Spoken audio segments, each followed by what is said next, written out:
इतिहास में ना कुछ लड़ाइयाँ सिर्फ लड़ी नहीं जाती, वो साम्राज्य बनाती हैं। और कुछ वो साम्राज्य की नींव को फौलाद की तरह मजबूत कर देती हैं। घाघरा का युद्ध एक ऐसी ही लड़ाई थी जिसे अक्सर भुला दिया जाता है, लेकिन जिसने एक नदी के किनारे एक पूरे साम्राज्य की तकदीर लिख डाली थी। तो सवाल ये उठता है कि कोई ऐसी सेना को आखिर हराए तो हराए कैसे, जिसका सबसे बड़ा हथियार ही एक विशाल नदी हो। ये सिर्फ एक मिलिट्री चैलेंज नहीं था, ये एक ऐसी पहेली थी जिसे सुलझाने पर ही हिंदुस्तान का भविष्य टिका था। तो कहानी के बीचों बीच हैं बाबर, हिंदुस्तान में एक नए राजवंश के संस्थापक।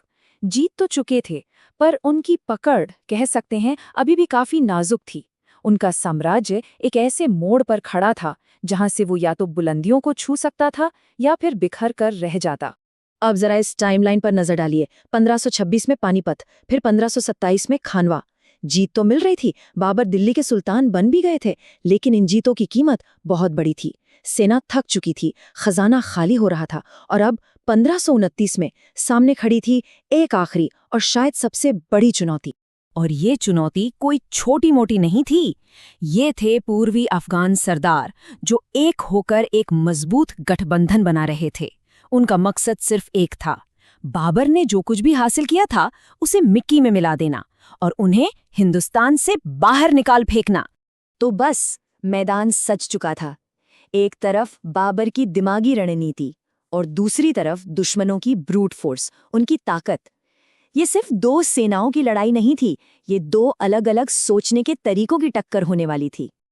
अब ये तुलना देखें, बड़ी दिलचस्प है। मुगलों के पास क्या था? एडवांस्ड तोपखाना, लड़ाई का अनुभव रखने वाले कमांडर और सबसे बढ़कर बाबर जैसा लीडर। दूसरी तरफ अफगान गिनती में कहीं ज्यादा थे और उनकी सबसे बड़ी ताकत घाघरा नदी पर उनका पूरा कंट्रोल, जो उनके लिए एक मजबूत किले का काम कर रही थी।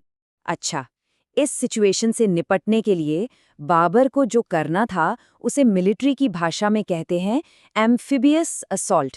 मतलब पानी के रास्ते जाकर दुश्मन के घर में घुसकर हमला करना। और ये, सच मानिए, दुनिया के सबसे मुश्किल और खतरनाक मिलिट्री ऑपरेशंस में से एक होता है।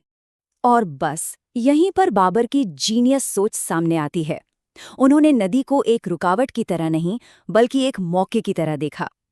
उनकी जो स्ट्रैटेजी थी वो एक ऐसी जीत का ब्लूप्रिंट थी जो जंग के सारे नियम बदलने वाली थी। ये लाइन बाबर की पूरी सोच को बयां कर देती है। असली खेल नदी से लड़ने का नहीं, बल्कि नदी को इस्तेमाल करने का था। मतलब उन्होंने दुश्मन की सबसे बड़ी ताकत को ही उसकी सबसे बड़ी कमजोरी बनाने की ठान ली थी। तो आखिर ये प्लान था क्या? सोच कर देखिए, ये शतरंज की बिसात जैसा एक 3 pronged अटैक था। पहला स्टेप, एक टुकड़ी चुपके से नदी के बहाव के ऊपर से पार करेगी और फ्लैंक से यानी बगल से हमले की तैयारी करेगी। दूसरा स्टेप, मेन फोर्स सामने से दुश्मन को लड़ाई में उलझाकर रखेगी ताकि उनका ध्यान बटा रहे। और तीसरा, सबसे खतरनाक स्टेप, एक और टुकड़ी नदी के बहाव के नीचे से पार करके दूसरी तरफ से हमला करेगी। मतलब दुश्मन पूरी तरह से घिर जाएगा और इन सब के ऊपर बाबर का तोपखाना लगातार कवर फायर देता रहेगा। ये प्लान कितना शानदार था, इसका अंदाजा इस बात से लगाया जा सकता है कि इसने अफगानों की सबसे बड़ी मजबूती यानी नदी को उनकी सबसे बड़ी मजबूरी बना दिया। अब वो नदी किनारे फंस चुके थे और हमला 3 तरफ से होने वाला था। अब आते हैं असल लड़ाई पर। कागज पर तो ये प्लान बड़ा जबरदस्त था, लेकिन क्या इसे जमीन पर भी वैसे ही उतारा जा सका? चलिए देखते हैं। तारीख थी 6 मई 1529, वो दिन जब इतिहास लिखा जाना था और घाघरा की लहरें तय करने वाली थीं एक पूरे साम्राज्य का मुकद्दर। और लड़ाई ठीक वैसी ही हुई जैसी सोची गई थी। सबसे पहले मुगल तोपों ने ऐसी गोलाबारी की कि अफगान सेना नदी किनारे ही फंसकर रह गई।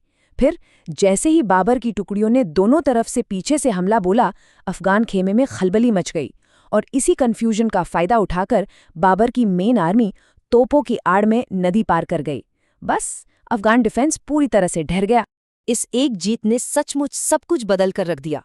ये सिर्फ एक लड़ाई का खात्मा नहीं था, ये उस मुगल साम्राज्य के सुनहरे दौर की असली शुरुआत थी, जिसे हिंदुस्तान हमेशा याद रखने वाला था।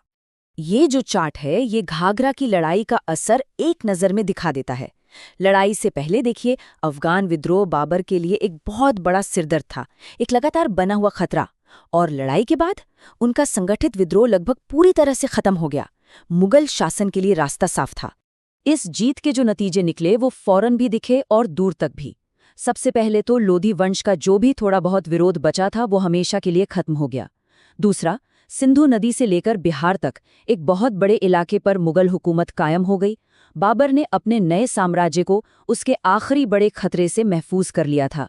और हाँ, मिलिट्री हिस्ट्री के लिहाज से भी ये लड़ाई भारत में एम्फीबियस वॉरफेयर का एक मील का पत्थर बन गई, जिसने आने वाले समय के लिए एक मिसाल पेश की। सोचिए, एक नदी, एक लड़ाई, और उसने आने वाले 300 साल के साम्राज्य के लिए मंच तैयार कर दिया। घाघरा की लड़ाई की यही तो विरासत है, एक ऐसा पल जिसने इतिहास का रुख हमेशा के लिए मोड़ दिया। और ये सब हमें एक आखिरी सवाल पर लाकर छोड़ता है। इतिहास में एक सच्ची, एक निर्णायक जीत का मतलब आखिर होता क्या है? क्या वो जीती हुई जमीन होती है, या दुश्मन की हार, या फिर उसका वो असर जो सदियों तक महसूस किया जाता है?